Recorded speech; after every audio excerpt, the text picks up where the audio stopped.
V'yata chivi, v'yata araki, v'yata sini, 10:18. V'yata arvadi, this is a mercha, so again, likely connected to what's come from before, but mostly focusing us forward onto what's going to come next. The three youngest sons of Canaan had placed close to their older brothers in order to strengthen their ranks.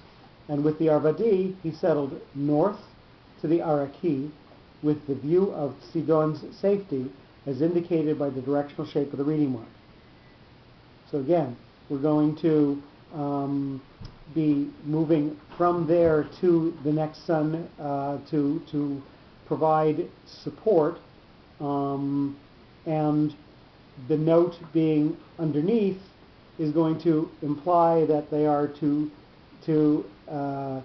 that they are providing support for something that is to the south of them. So they are to the north of Sidon, providing support to the south. That's why the mercha is underneath. Yetet Mari, this is a tipcha, so this is going to look backwards and have a slight pause after it. So again, we're going to look at this as something that is complementary to the concept that we just mentioned, to increase in human and material resources, even the land between the Araki and the Arvadi. Canaan added vigor, and with the Tzmari, he built up a strong block for protection, as shown by the closing shape of the directional reading mark. So, with the idea of the mercha and tipcha being conceptually linked to each other, but then separated out from other things, we're going to see that these two sons are going to continue to provide support for what was before, and that's why the mercha has this light connection to things that are coming from before. So it's not that they're there just for mutual support of each other, it's they're there for support of the concept that we already mentioned before. V'yata chamati, and standing alone with the V'yat we have the chamati. Canaan tried to fortify and position one son with another, and with the chamati, the southwestern position of Chet was strengthened, as stressed by the stabilizing shape of the reading mark. So again, we're trying to see in each of the corners and each of the border areas some idea of stability and fortification.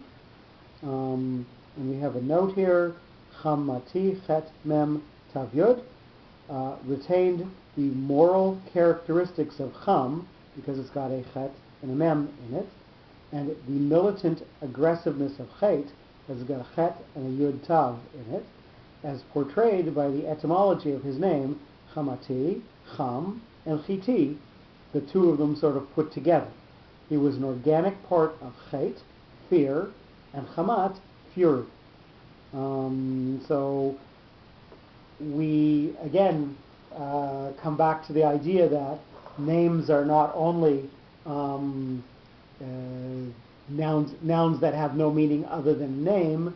Names that are given in Torah have at least some conceptual concept of what the thing's true nature is, or what the person's true nature was. So Chamati is this melding of both fear, keeping your enemies afraid of you, and Hamat being able to anger or to come to conflict rather easily. V'achar, this is a munach, so part of a zaket katon. So this is going to be separated out distinctly from what's come from before, and going to push us forward into what's going to come afterwards. Number 4, the descendants of Ham all retained his characteristics while they were living with him, and later, when they were independently established for themselves, as denoted by the shape of the reading mark. So when they were with Ham, when Ham was still alive, they all had this sense of unity and purpose. He drew them together. But then afterwards, they are going to nafotzu, they're going to follow a different path.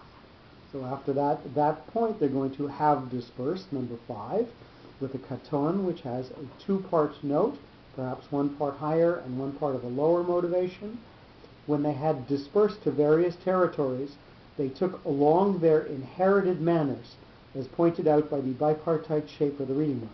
So even though they started out uniform and with a single concept, they then took their individualities and separated out, keeping their individual natures to themselves, which ends up being a lesser thing. They started out as something bigger, ended up as something lesser, 2-part note with a higher and a lower.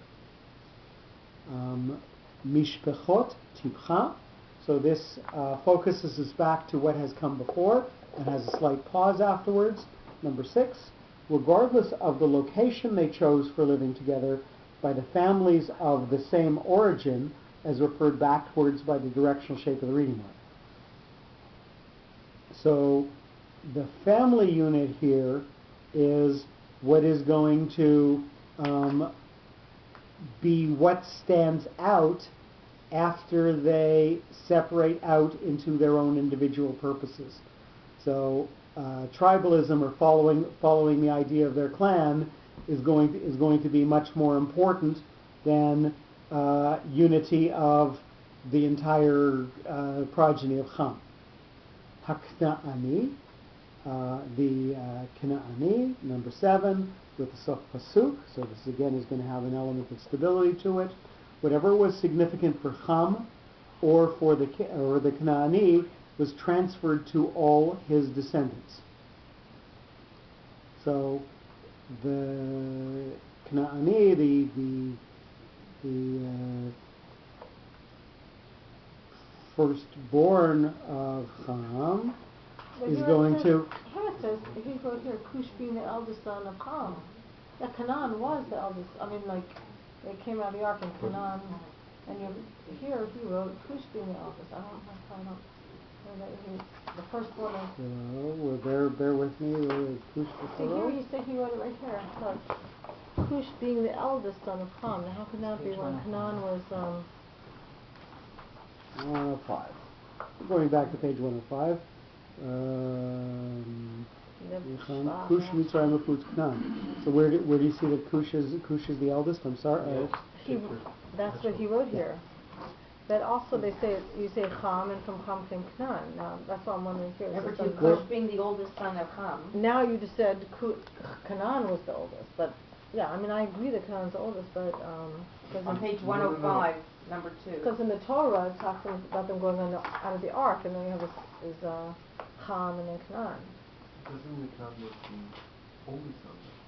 It does. He's the only one that came off the ark, and he's the only one that no one went on. It was only the parents, and there were no kids that went on the ark. Okay, maybe we're going to pause the tape for a minute. Sure. And we're going to